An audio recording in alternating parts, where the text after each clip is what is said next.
자, 이제 저는 이제 계속 이어지는 말라기 강의, 오늘도 함께 여러분들과 말라기 2장 초도를 중심으로 여러분들과 나누도록 하겠습니다. 자, 말라기 시대의 배경은 이제 두 주 연속 말씀을 드렸으니까 말라기 시대에 그런 어려움이 찾아오면서 두 가지 현상이 일어났다고 했죠. 이것은 계속 여러분들에게 말씀을 드릴 거기 때문에 기억을 하시면 좋겠습니다. 두 가지가 뭐죠? 첫 번째는 영성의 실종입니다. 첫 번째 영성의 실종. 오늘까지 이제 그 내용을 여러분들과 살피게 될 겁니다. 그리고 이제 영성이 실종되다 보니까 자연스럽게 또 이어지는 두 번째 현상은 삶에서의 각자 도생, 각자 자기가 원하는 것을 선택하기 시작을 합니다. 두 번째, 영성의 실종, 삶에서의 각자 도생이 일어나게 되더라는 겁니다. 그래서 우리는 지난주에 영성 실종에서의 대표적인 현상 중에서의 하나가 바로 예배의 문제를 살폈습니다. 그래서 지난주 결론쯤에서는 저는 여러분들에게 예수로 충만한 예배만이 우리에게 살 길이다는 사실을 여러분들과 나누었습니다. 오늘도 또 한 번 다시 저와 여러분들은 이 주님의 그 임재 앞에 서는 우리의 결단, 또 공동체로 함께 서는 이 예배의 결단을 여러분들과 좀 나누고자 합니다. 어쨌든 문제는 예배였어요. 예를 들어서 나가긴 나가는데 대표적으로 말라기 시대 때 드러났던 예배에서의 문제의 현상이 이렇게 드러난 거예요. 재물이 아까워지기 시작을 하는 겁니다. 그래서 제사로 나아갈 때 버려도 될 것만 일부러 골라서 하나님께 바치기 시작을 했습니다. 저는 것, 병든 것, 눈먼 것, 사람들과 거래가 되지 않을 것들로 하나님 앞에 쓰고 남은 것을, 지금으로 말하면 쓰고 남은 시간 가서 예배 드릴게, 뭐 이렇게 되고 만 겁니다. 이 일에 하나님이 분노하셨어요. 얼마나 우리 하나님께서 분노하셨냐면 이제 성전문 닫자. 마음이 함께하지 않고 영과 진리가 함께하지 않는 이 예배 더 이상 받기 힘들다.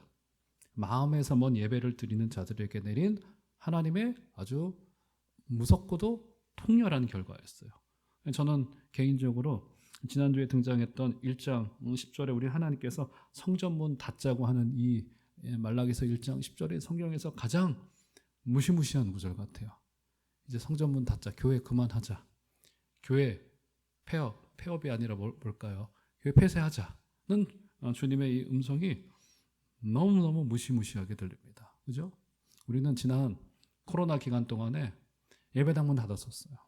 예배당문 닫아서 여기에 몇 달이고 사람들이 오고 가지 못하시고 여러분들 영상으로 편안하게 집에서 예배하시던 중간에도 저는 목사니까 매일 출근해서 아무도 없는 성전을 지키는데 뭐 횡하니 사람이 있지 않으니까 하는 모습을 보고는 우리 교회뿐만이었겠습니까? 전국에 있는 모든 교회가 다 그러던 중에 가만히 지나고 나니까 지금은 왜 하나님이 예배당 문을 닫으셨을까? 이제 생각하지 않을 수가 없는 때가 된 거예요. 마치 말라기 1장 10절에 이 말씀이 2023년 2년도에 우리 하나님께서 완성시키신 것 같은 느낌이 들더라고요. 이것은 분명히 바이러스 때문에 어쩔 수 없는 우리의 선택이기도 했지만, 그런데 또 한편으로 영적인 관점으로 되돌아보면은 말라기 시대에 우리 하나님께서 더 이상 참고 보지 못하셨던 그 제사와 예배의 문제 때문에 예배당 문 닫자고 말씀하셨던 이 1장 10절의 9절의 관점에서 비추어 보게 된다면 너무너무 무시무시한 말씀인가 더불어서 지난 3년 동안 우리 주님께서 예배당 문 닫게 하신 것은 너무너무 무시무시한 어떤 의미에서의 하나님의 경고이고 또 심판이었을 수도 있겠구나는 생각을 하지 않을 수가 없습니다. 스스로를 되돌아봐야 되고 마음에서 멀어진 예배, 이런 것들을 되돌아보지 않을 수가 없어요. 더 이상 하나님의 말씀에서 멀어져가는 우리의 모습을 우리 하나님께서 두고 보기가 힘드셨던 것 같아요. 자, 그런데 오늘은 분노한 하나님의 모습이 굉장히 좀 적나라한 모습으로 좀 드러나게 됩니다. 그 대표적인 구절이 오늘 읽었던 3절의 말씀이, 한번 볼까요? 3절 말씀 보시면, 자, 다 같이 한번 3절 말씀, 좀 민망한 말씀입니다. 한번 다 같이 읽겠습니다. 시작. 보라, 내가 너희의 자손을 꾸짖을 것이요 똥 곧 너희 절기의 희생의 똥을 너희 얼굴에 바를 것이라. 너희가 그것과 함께 제하여 버림을 당하리라. 이거 뭡니까 여러분? 여기 나오는 똥이요, 우리가 알고 있는 그 똥입니다. 그 똥을 너희의 얼굴에 바르시겠대, 우리 하나님께서. 매우 고약한 말씀이라고 볼 수 있어요. 희생제물의 똥을, 그러니까 양과 염소의 똥을 제사장들의 얼굴에 바르게, 지금 이 말씀은 제사장들에게 지금 주고 있는 거기 때문에 제사장들에게 바를 것이라고 경고하고 있습니다. 지금 백성들은 형식적인 예배를 드리면서 헌물을 드리는 것이 아까워서 병든 것, 눈먼 것, 버려도 되는 것들을 가지고 와서 희생 제물로 바친다고 하고 있습니다. 제사장들의 얼굴에 바른다는 그 똥은 바로 그들이 저는 것, 병든 것, 눈 감긴 것, 그렇게 드린 희생 제물에게서 나온 똥을 이야기하는 걸 거예요. 그러니까 하나님의 입장에서 제일 견디기 힘들고 마음 아픈 것은 진심 없는 예배, 삶이 실종된 예배. 이런 예배는 하나님의 마음을 아프게 했고, 그 모습을 오늘 본문에서는 우리 하나님께서 그 희생제물의 똥을 너희의 얼굴에 다 바르겠다는 다소간 우리 입장에서는 고약한 말씀으로 우리 하나님께서는 자신의 뜻을 그렇게 드러내신 거예요. 우리 모두에게 예배가 너무 중요한데 너무 거리가 멀고 너무 마음이 멀고 너무 예배에서의 실패가 반복되고 있음에도 불구하고 하나님을 버린 그 시대. 예배의 중심에 있는 자들에게는요, 그 삶이 달라질 수밖에 없는 모습들이 드러나게 된. 제가 이번에 잘잘못을 이야기할 것은 아니지만 우리 축구대표팀에서 작은 소동이 있었잖아요. 그죠? 여러분 워낙 큰 사건이기 때문에 축구에 관심 없는 분들도 다 들으셨을 거예요. 우리의 대표팀의 완전 초 A급 에이스 2명 사이에 이제 갈등이 있었고, 누가 더 잘못이다, 누가 덜 잘못이다, 이런 논쟁이 막 주고받아졌어요. 근데 저는 이제 그 와중에 몰랐는데, 근데 저는 이제 그 선수의 그 플레이 스타일을 좋아했습니다. 성실하게 뛰는 플레이어가 한 명 있어요. 그 선수가 누구냐면 현재 지금 독일 마인츠라고 하는 구단에서 뛰고 있는 이재성이라고 하는 선수인데, 지금은 이제 꽤 고창급이 됐습니다. 근데 플레이가 성실했어요. 늘 이렇게 화려하진 않지만, 개인기도 아주 뛰어나진 않지만 굉장히 성실한 플레이를 했던 선수인데, 이번에 기사를 쭉 따라가면서 읽다 보니까 이 친구가 매일매일 큐티 노트를 작성하면서 삶을 이어가고 있는 친구라는 거예요. 매일매일 큐티 노트를 써요. 그러니까 그 선수가 가끔 이제 웹신문에 이제 그 축구 일기도 쓰는 것을 봤을 때 글을 잘 써요. 생각보다 글을 잘 써요. 이 운동선수를 비하하는 건 아니에요. 어쨌든 글을 굉장히 잘 써요. 따뜻한 글을 논리 있게 잘 쓰더라고요. 이게 쉽지가 않거든요, 글을 쓰는 게. 게다가 요즘 스마트폰 시대에 사람들이 듣는 것도 10분 집중하기 힘든데 뭔가 글을 쓴다는 것은 이건 어마어마한 일인 거거든요. 근데 보니까 이 친구 매일매일 성경 큐티를 하는 친구. 와, 그 큐티 노트 아셨던 분은 아셨던 것 같더라고요. 근데 큐티 노트를 손으로 써가면서 오늘의 구절, 오늘 묵상한 것, 오늘 나에게 이 말씀에서 하나님이 어떻게 드러났는지를 길지는 않지만 매일매일 손으로 글을 작성했던 거예요. 와, 저는 너무 깜짝 놀랐습니다. 너무 깜짝 놀랐어요. 아, 그렇구나. 그러니까 중심이 흔들리질 않아요. 이런 사람들은 어떤 어려움이 있더라도 그 흔들리지 않는 그 단단함이 그 가운데 있거든요. 이게 굉장히 중요한 일이에요.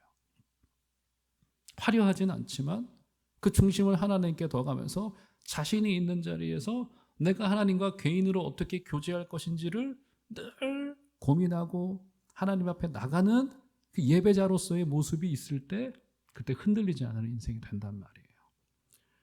예배가 너무너무 하나님 앞에 서는 일이 너무너무 중요합니다. 신약에 와서도 그런 일이 있었어요. 누가복음 19장에 보면요, 예수님께서 예루살렘 성에 입성을 하십니다. 그 입성은 아마도 우리 주님의 이제 마지막 예루살렘 성의 입성이셨던 것 같아요. 이제 우리 주님께서는 이번에 예루살렘 성에 들어가시면 우리 주님께서는 잡히셔서 그 자리에서 이제 십자가를 지시고 고난의 길을 가셔야 되는 상황이었습니다. 얼마나 비장한 순간이었겠습니까? 사람들이 환호하면서 난리가 났어요. 주님의 인기가 이제 절정을 향해서 가는 것 같습니다. 주님은 나귀를 타셨습니다. 그 말은 주님께서 이제 왕으로 마치 왕이 입성하듯이, 개선장군이 입성하듯이 예루살렘 성에 들어가는 거예요. 수많은 사람들이 자신의 겉옷을 벗고 겉옷을 막 이렇게 돌렸던 것 같아요. 그러면서 환호를 하면서 우리 주님을 향하여서 찬송하리로다 주의 이름으로 오시는 이여라고 하면서 우리 주님을 향하여서 막 노래 아닌 노래를 부르면서 수많은 사람들이 모여서 주님을 환호하고 있는 중이었었습니다. 이제 우리 주님께서는 점점 더 예루살렘 성을 향하여서 가까이 가시고 있는 중이었어요. 아마 가까이 도착하셨을 즈음이었던 것 같아요. 갑자기 백성들이 환호하는 그 한 중간에 우리 주님께서 눈물을 흘리기 시작을 하세요. 성경을 보면은 주께서 가까이 오사 성을 보시며 주님께서 우셨다고 이야기합니다. 가까이 도착하셨을 즈음에 백성들과 주님의 눈에 예루살렘 성이 더 선명하게 보이고 있는 그때 우리 주님께서는 갑자기 눈물을 흘리기 시작을 하세요. 근데 거기 헬라 말을 보면은 주님이 흘리신 눈물은 그냥 흐느껴서 숨 죽여서 흘리셨던 눈물을 뜻하는 게 아니라 눈물을 펑펑 흘리셨던 어떤 그런 장면입니다. 그러면서 우리 주님께서 이렇게 말씀하시죠. 돌 하나도 돌 위에 남기지 아니하리니. 이게 무슨 말이에요? 이제 곧 한 3, 40년 뒤에 이 예루살렘 성은요, 정확히 역사의 기록에 의하면 AD 70년경 로마 장군 디도에 의하여서 예루살렘 성은 전부 다 무너지게 됩니다. 예루살렘 성이 무너지게 될 때 너무나도 끔찍한 일들이 있었대요. 역사의 기록에 의하면. 우리 주님께서도 마태복음 24장에 보면은 예루살렘 성의 무너짐을 기록하고 있고 끔찍한 상황들을 주님께서 예고하신 바가 있습니다. 어쨌든 주님께서는 누가복음 19장에서 눈물을 펑펑 흘리시면서 예루살렘 성의 멸망을 예고하십니다. 그러면서 예루살렘을 향하여서 내가 평화에 관한 일을 알았더라면 좋았을 뻔하였거니와 라고 하는 말씀을 줍니다. 뭔가 평화의 관계가 깨어진 것을 우리 주님께서 안타까워하셨습니다. 그리고 나서 우리 주님께서는 그 직후에 어디로 가시죠? 어디로 들어가십니까? 로마의 관리들이 있는 총독의 본부로 주님께서 들어가셨나요? 어디로 들어가셨어요? 성전으로 들어가셨어요. 지금으로 말하면 교회로 가신 거예요. 교회로. 성전으로 가셔서 우리 주님께서 뭘 하셨죠? 장사하는 자들의 상을 다 엎으셨어요. 그러면서 하셨던 말씀 한번 읽어볼까요? 누가복음 19장 46절을 좀 띄워져 보시면 이런 말이 등장을 합니다. 다 같이 한번 읽겠습니다. 시작. 그들에게 이르시되 기록된 바 내 집은 기도하는 집이 되리라 하였거늘 너희는 강도의 소굴을 만들었도다 하시니라. 네, 우리 주님의 통렬한 한마디가 뭐냐면 내 집은 기도하는 집이 되리라 하였거늘 너희는 강도의 소굴을 만들었도다. 지금 강도의 소굴이 어디라는 거에 놀랍게도 성전, 지금으로 말하면 교회라는 거예요. 그러면 장사하고 있었던 것을 문제 삼았던 걸까요? 그러지 않아요. 장사 자체는 문제가 되지 않았습니다. 당신은 명절 즈음이었기 때문에 저 멀리서 오는 사람들의 제사를 돕기 위하여서 양과 염소와 비둘기를 파는 상들이 있어야 되는 것은 당연한 일이었어요. 그죠? 그것을 주님께서 지적하신 게 아닙니다. 우리 주님께서 뭘 말씀하고 싶었던 겁니까? 지금 예루살렘의 멸망의 이유가 뭡니까? 이스라엘의 국력이 약해서? 로마 때문에? 정치를 잘못해서? 아니에요. 그래서 주님께서는 뭘 지적하고 있는 거예요? 성전 때문이었어요. 교회 때문이었어요. 교회 때문이었습니다. 그래서 여러분 오늘 시간이 없습니다만 제가 이 이야기는 꼭 드리고 싶습니다. 우리가 흔히 이거 나라가 큰일 났다. 지금 뭐 게다가 이제 좀 있으면 우리 이제 한 달 반쯤 뒤에는 또 우리 투표를 하잖아요. 우리 국회의원 선거를 하는데 이게 남녀노소 할 것 없고 또 직분 할 것 없이 이 정치에 과몰입하는 경향이 우리나라 백성들은 조금 더 많은 것 같아요. 막 정치에 과몰입합니다. 그래서 어느 정도까지 과몰입하냐면 여기가 더 기독교적이야. 이 당을 굉장히 위험한 발언입니다. 정치가 잘못한 건 문제죠. 잘해야 됩니다. 국가가 부패하지 말아야 되고요. 지도자들은 청렴해야 되는 것은 맞습니다. 그런데 아무리 사복음서를 살펴보더라도 우리 주님의 말씀의 대부분은 그런 식의 메시지가 아니었었어요. 맞죠? 그 어디에도 그것을 이야기를 하지 않고요. 누가복음 19장도 마찬가지였었어요. 만약에 로마가 악마였기 때문에 예루살렘이 망했다고 한다면 우리 주님은 분명히 물리치셨을 거예요. 근데 그렇게 하지 않으셨습니다. 우리 주님께서는 예루살렘 성의 멸망을 예고하시고는 곧바로 성전으로 교회로 들어가세요. 교회로 들어가세요. 교회가 어떻게 했길래요? 무엇 때문에요? 기도를 잃어버린 교회였대요. 더 이상 기도하지 않는 교회였대요. 오늘 본문의 주제와 연결해 보면 예배를 잃어버린 교회였던 거예요. 주님과의 교제를 잃어버렸어요. 주님과의 교제를 잃고도 너무나도 오랫동안 방치되어져 있던 겁니다. 말라기 시대처럼. 그죠? 진심 없는 예배, 마음이 담기지 않은 예배, 그죠?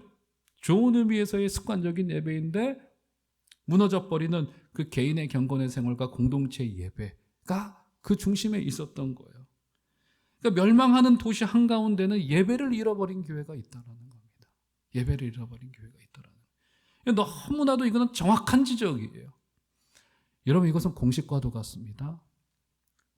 개인으로든 공동체로든 영적으로 무너지는 그 공식 중에 그 패턴 중에 하나가 뭐냐면 이것은 그냥 공식이에요. 예배의 외적인 형식이 강화되는 것은 우리가 살 길이 아니에요. 할 길이 아닙니다. 공식이에요. 예배가 무너지면 모든 것에서, 개인의 경건이 무너지면 모든 것에서 무너집니다. 말씀과 내가 접촉하는 일, 말씀에 내가 노출되는 일이 자꾸 줄어들게 되면은 결국 여기서부터 하나 둘씩 야금야금 인생은 전부 다 땜 하나가 점점 더 무너가지듯이 무너가져 가는 거예요. 예배가 그만큼 우리에게 굉장히 중대한 일입니다. 특히 저 같은 목사들은요, 굉장히 예배가 어려워요. 주로 예배 인도를 많이 하기 때문에 개인의 경건을 이어가는 일이 아마 여러분들보다는 2배, 10배 이 치열한 영적인 싸움이 제 뒤에 있습니다. 굉장히 어려운 일이에요. 주님과의 교제로 나가고 이 예배를 통하여서 우리 주님을 여러분들에게 드러내야 되는 역할로 부름받은 저는 늘 마이크 앞에 서서 조명을 받으면서 여러분의 시선을 받으면서 소개해야 되는 입장이기 때문에 이것은 늘 부담되는 일이고, 내가 주님을 대신하려고 하고 주님의 말씀을 청중에서 들을 때는 잘 듣지 못하는 경우들 너무 많아요. 목사님들의 모임 가잖아요. 놀라운 현상 중에 하나가 뭔지 아세요? 제 느낌에는 정확치는 않습니다만 90%는 설교자를 쳐다보지 않습니다.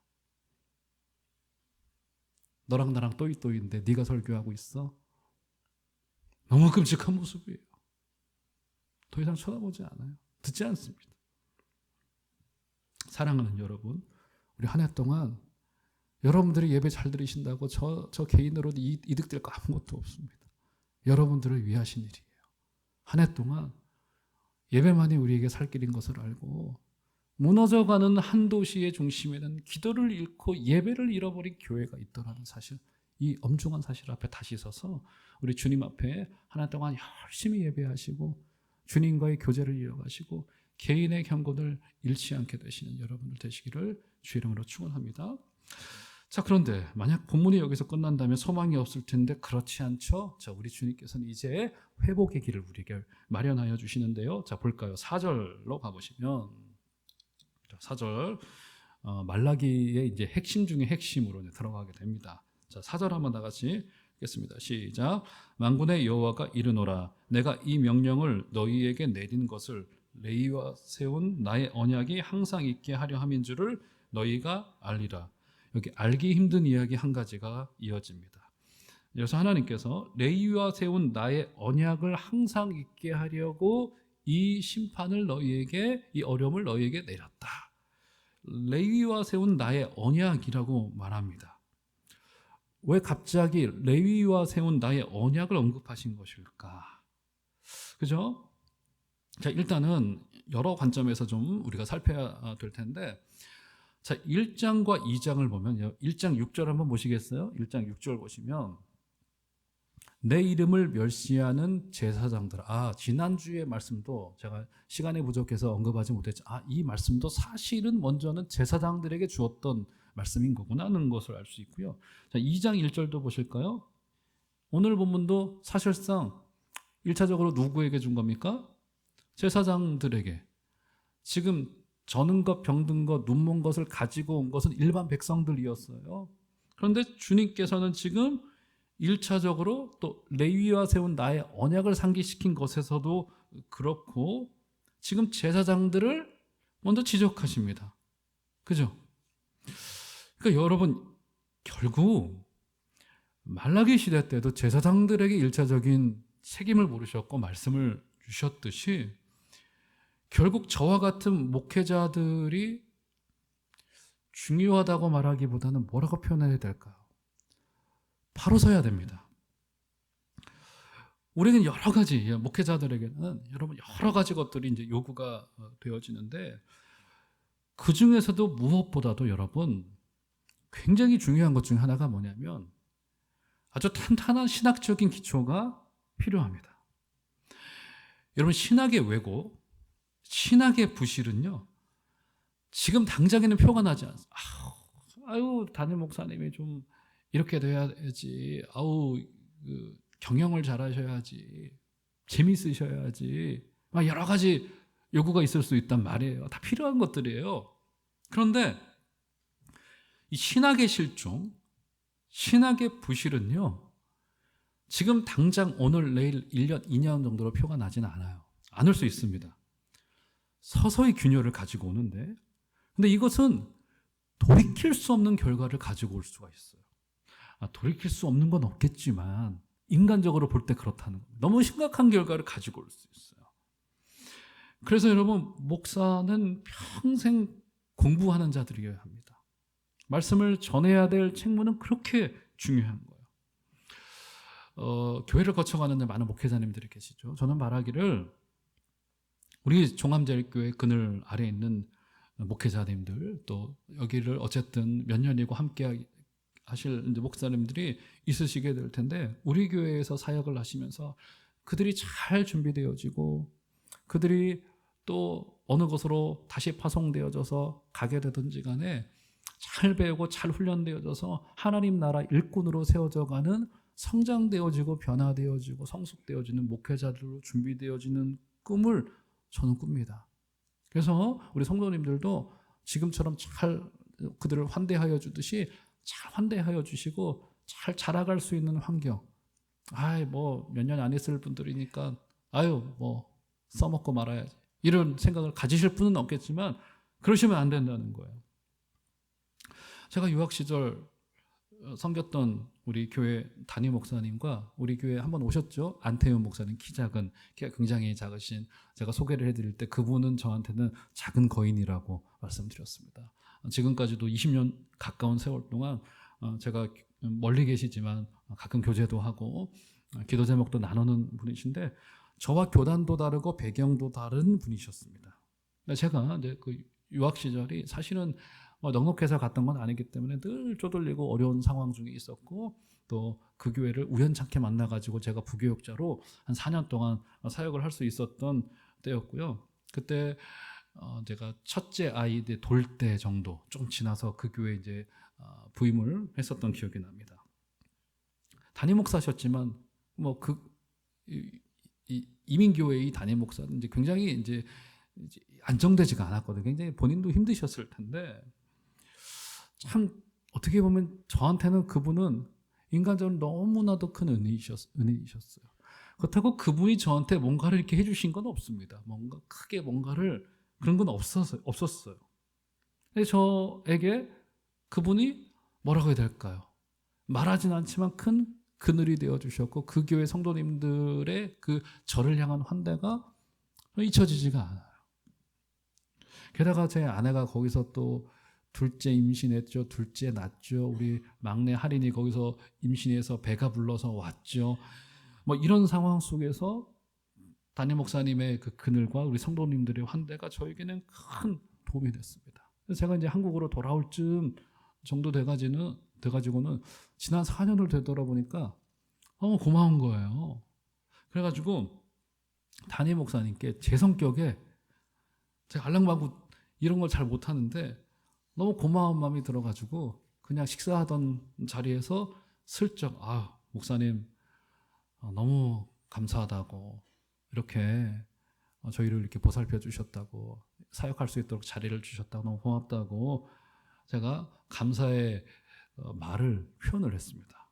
그랬더니 그 목사님이 하시는 말씀이 뭐냐면 목사님 저한테 감사하시지 않으셔도 되고 지금 이 자리에서 잘 계시다가 나중에 한국교회 가서 열심히 그 받은 만큼의 것들을 돌려주시면 되겠습니다. 교회에게. 그 이야기를 하시더라고요. 이게 가슴에 와서 저는 팍 박히더라고요. 그렇구나. 이게 굉장히 중요한 거구나.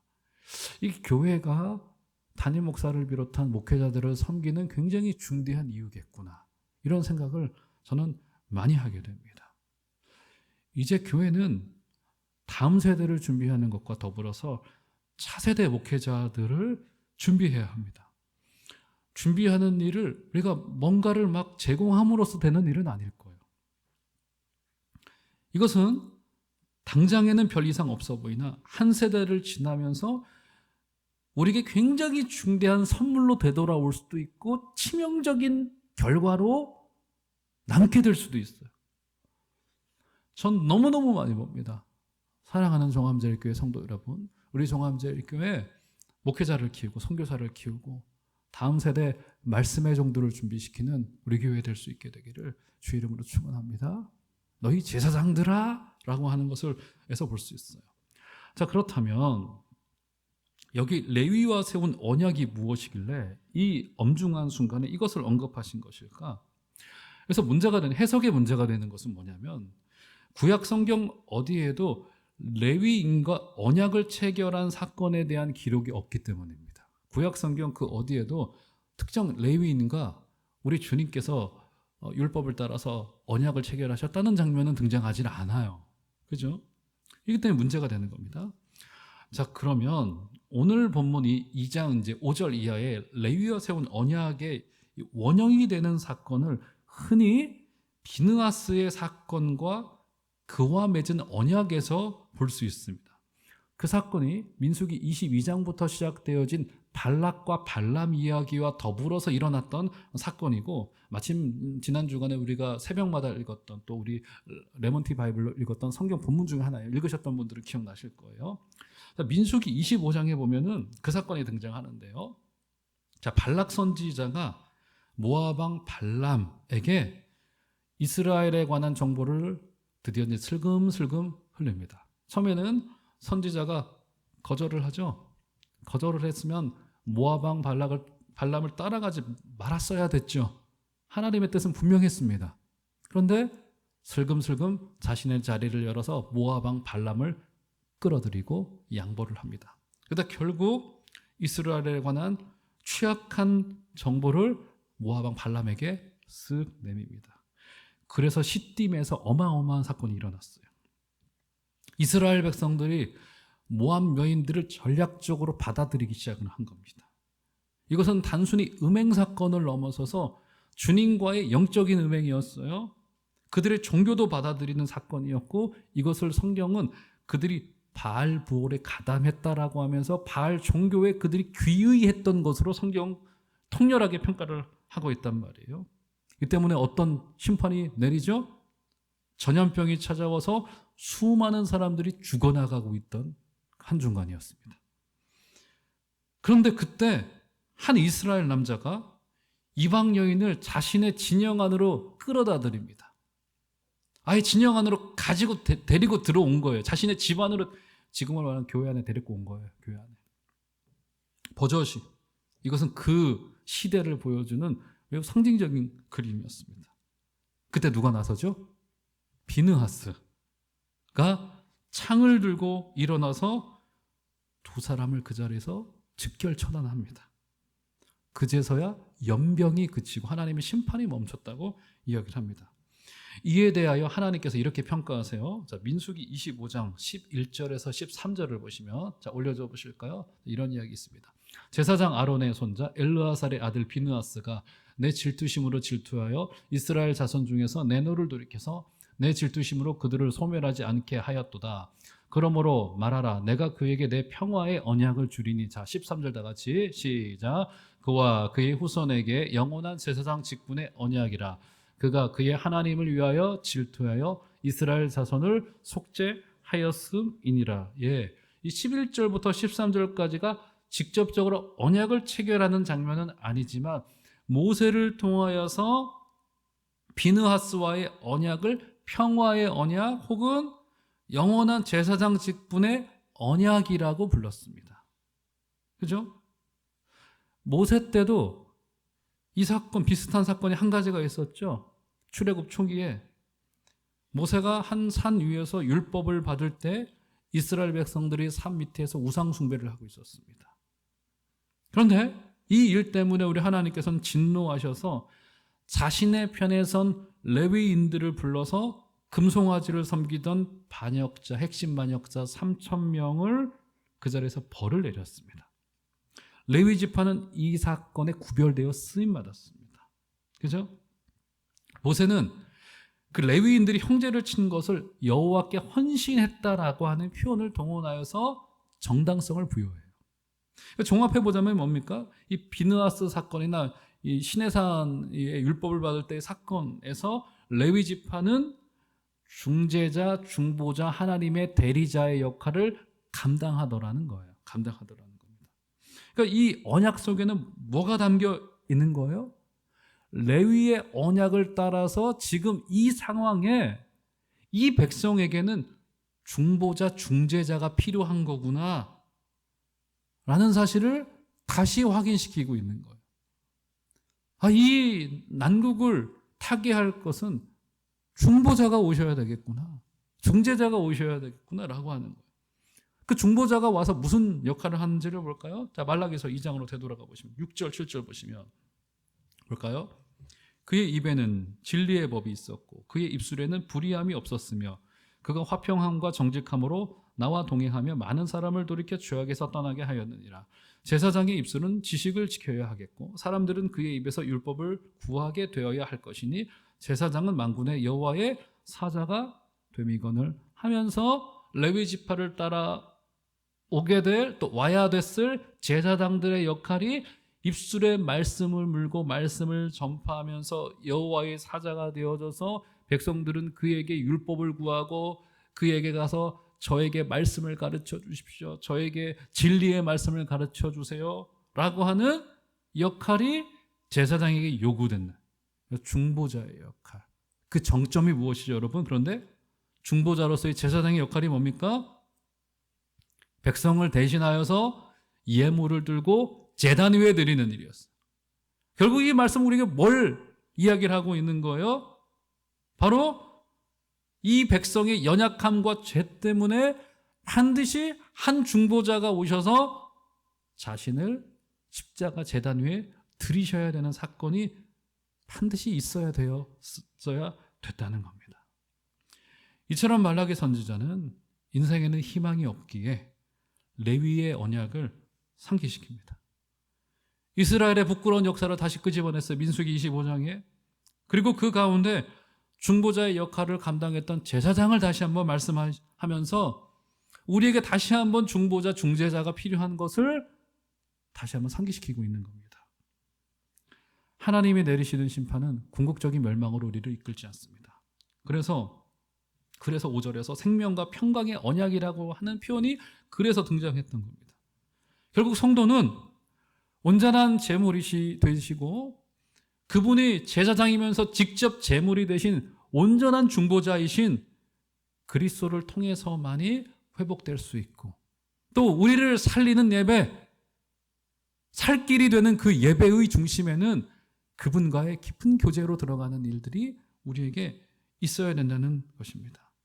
그럼 우리 예배의 본질과 예배의 회복은 그리스도를 통하는 길밖에는 없습니다. 그리스도께 은혜를 구하는 심정이야말로 참 예배의 회복이 될 거예요.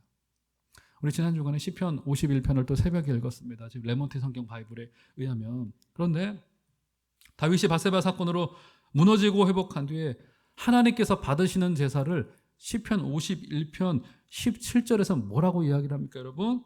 받으신 제사를 상한 심령이라고 해요. 왜 상한 심령이라고 이야기를 해요? 하나님께 무너진 마음. 그 무너진 마음이 뭐예요, 여러분? 나에게는 주님밖에 없습니다. 나에게 오직 주님뿐입니다. 내가 오늘 또 주님을 만나야 되겠습니다. 큐티도 경건의 훈련도 예배도 율법이 되고 관습이 되고 습관이 되어지게 되면 거기에는 진심이 담기지 않을 거고 한계가 있게 될 것인 겁니다. 중요한 것은 다윗과도 같이 자신의 연약함 앞에서 그렇구나, 내게 오직 주님이 필요하구나는 사실 앞에 다시 서는 길입니다. 사랑하는 우리 종암제일교회 성도 여러분, 이번 한 주간을 살아가는 동안에도 예수로 충만하게 되신 여러분들 되시기를 부탁을 드리겠고, 그분께 진심을 가지고 상한 마음을 가지고 오직 주님뿐입니다라고 하는 마음을 가지고 성경을 열어주시고 공동체 예배로 모여주시고 경건의 훈련을 이어가 주시는 여러분들 되시기를 주 이름으로 축원합니다.